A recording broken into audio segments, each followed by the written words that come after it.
अच्छा जी, तो last time हम यहाँ से स्टार्ट कर रहे थे कि हम एक फ्रेश कोऑर्डिनेटर इंस्टॉल कर रहे थे।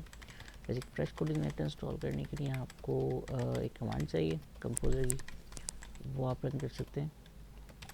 वो कमांड रन करने के बाद आप इसको अपने htdocs फोल्डर में खोलेंगे।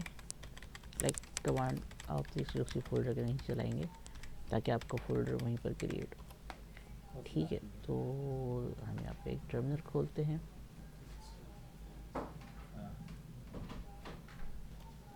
वैसे गिट बैश भी काम करेगा।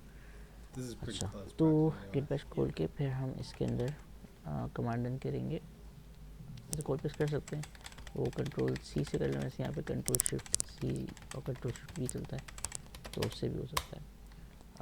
प्रोजेक्ट का नाम जो है वो आप अपने हिसाब से चूज़ कर लें, कोई सा भी। मैं तो भी फिलहाल कुछ भी रख दिया था। ठीक है, अच्छा, फिर ये उसके बाद थोड़ी सी इंस्टॉलेशन करेगा, take some time to install. But जैसे इंस्टॉलेशन करेगा, नोट करिएगा कि यहाँ पे एक एरर आएगा, विच इज़ अबाउट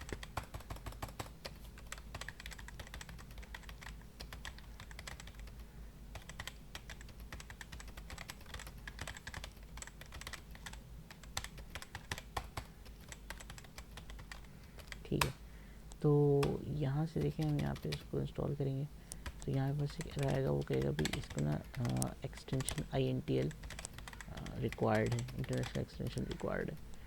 ठीक है, जो सूरत में जो आपके पास जो Xammp की सेटिंग है उसके अंदर ये वाला एक्सटेंशन इनेबल ना हो। अच्छा, उसके लिए फिर आप क्या करते हैं, उसके लिए फिर आप अपनी php की ini फाइल खोलेंगे। ठीक है, जो आपकी Xammp के php के फोल्डर के अंदर पड़ी हुई होगी। ठीक है, वहाँ जाएं, php.ini फाइल को किसी भी टेक्स्ट एडिटर में खोल लें, दैट्स इजी। ठीक है, इसको आप एडिट मोड में खोल लें।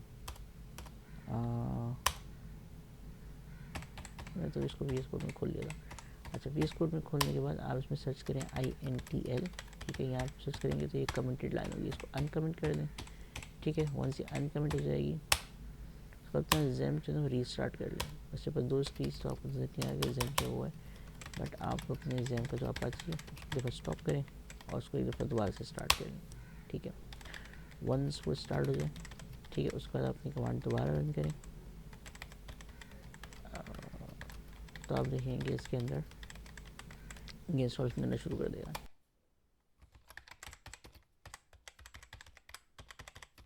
Thank you very much.